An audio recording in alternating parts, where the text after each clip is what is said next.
arrête le saignement. Ça a l'air d'une vilaine blessure. Nuage de Jet semble être très bouleversé. Il a toujours été un peu nerveux, mais je ne l'avais jamais vu aussi angoissé. Allons voir s'il a repris connaissance. Ils fendirent la foule endeuillée et s'installèrent à distance respectable du novice, pour que son mentor ait fini de parler. « Eh bien, petite feuille, lança Griffe de Tigre avec aplomb à la chatte écaille. Comment va-t-il? Penses-tu pouvoir le sauver? J'ai consacré de longues heures à son apprentissage et je ne veux pas voir mes efforts partir en fumée à la première escarmouche. » Elle répondit sans quitter son patient des yeux, une nuance moqueuse dans la voix. « Oui, quel gâchis si, malgré ton précieux entraînement, il meurt au premier affrontement. » « Tu penses qu'il va en réchapper? » ?»« Bien sûr, il a juste besoin de repos. » Le guerrier grogna et considéra la forme noire immobile. Il donna un petit coup à Nuage de Jet. « Allons, debout !» Le blessé resta immobile comme une souche. « Regarde un peu la longueur de ses griffes !» souffla Nuage de Feu. « Oh oui, je ne voudrais pas me retrouver face à lui dans un combat. »« Pas si vite !» La femelle repoussa doucement la patte du chasseur. « Ce novice doit bouger le moins possible. Il ne faudra pas qu'il rouvre sa blessure. Laisse-le tranquille pour l'instant. » Nuage de Feu retint son souffle. Rares devaient être ceux qui osaient donner des ordres aux vétérans. Le mentor se raidit et semblait sur le point de répondre quand la chatte ajouta taquine. « Même toi, tu sais qu'il est inutile de discuter les recommandations d'une guérisseuse, Griffe de Tigre. » Les yeux du mâle étincelèrent. « Les tiennes en tout cas, chère petite feuille, susurra-t-il. » Il allait s'éloigner lorsqu'il aperçut les deux petits assis non loin de là. « Qui est-ce » demanda-t-il à Nuage Gris qu'il dominait de toute sa hauteur. « Le nouvel apprenti. Il a une odeur de chat domestique. »« Je vivais chez les bipèdes autrefois, » rétorqua hardiment Nuage de Feu, « mais à présent je commence l'entraînement. » Le chasseur le détailla avec une attention soudaine. « Ah oui, je me rappelle. Étoile de Feu m'avait dit qu'elle était tombée sur un animal errant. Alors elle t'a donné ta chance. » Désireux de faire bonne impression sur ce guerrier émérite, le félin roux se tenait bien droit. « C'est exact, » confirma-t-il poli. Griffe de Tigre l'évalua du regard songeur. « Eh bien, je surveillerai tes progrès avec intérêt. » Quand le vétéran s'éloigna, Nuage de Feu bomba le torse avec fierté. « Tu crois qu'il m'a remarqué?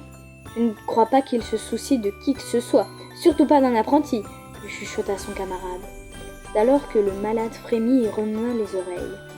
« Il n'est plus là » murmura-t-il. « Qui ça? Griffe de Tigre » répondit le chat gris qui s'approchait du blessé. « Oui, il est parti. »« Salut » lança Nuage de Feu. Il allait se présenter quand Petite Feuille l'interrompit. « Oust, vous deux, comment voulez-vous que je le soigne avec toutes ces visites ?» Elle fouetta impatiemment l'air de sa queue et s'interposa entre eux et son patient. Malgré son regard pétillant, l'apprenti comprit qu'elle était sérieuse. « Ouh. Allez bien, dit son nouvel ami, on va visiter le camp. À tout à l'heure, Nuage de Jet. » Ils le laissèrent au bon soin de la guérisseuse et traversèrent la clairière. Nuage Gris, songeur, semblait prendre son devoir de guide très au sérieux. « Tu connais déjà le promontoire, commença-t-il, la queue pointée vers la grande pierre lisse. C'est de là qu'Étoile Bleue s'adresse au camp. Son antre est là, ajouta-t-il, les yeux levés vers une niche dans la roche. Cette grotte a été creusée par un ruisseau, il y a des lunes et des lunes. Grâce au rideau de lichen qui barrait l'accès, la tanière du chef était protégée par la pluie et du vent. Les chasseurs dorment là-bas. Nuage de Feu suivit l'apprenti jusqu'à un vaste fourré à quelques pas du promontoire. De là, on avait une vue dégagée de l'entrée du camp. Les branches du taillis retombaient presque jusqu'au sol, mais on apercevait à l'intérieur un espace abrité où les guerriers avaient aménagé leur tanière.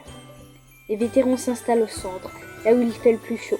En général, ils dévorent leur proie là-bas, près de ce bouquet d'orties.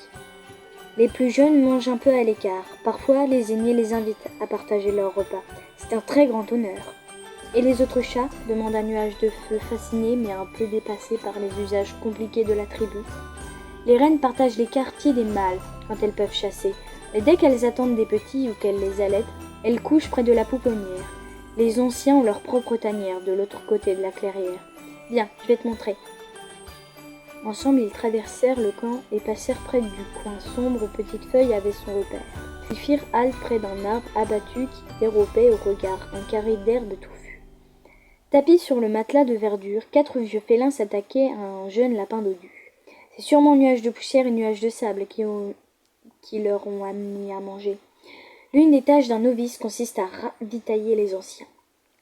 Bonjour, mon jeune ami, lança l'un des doyens.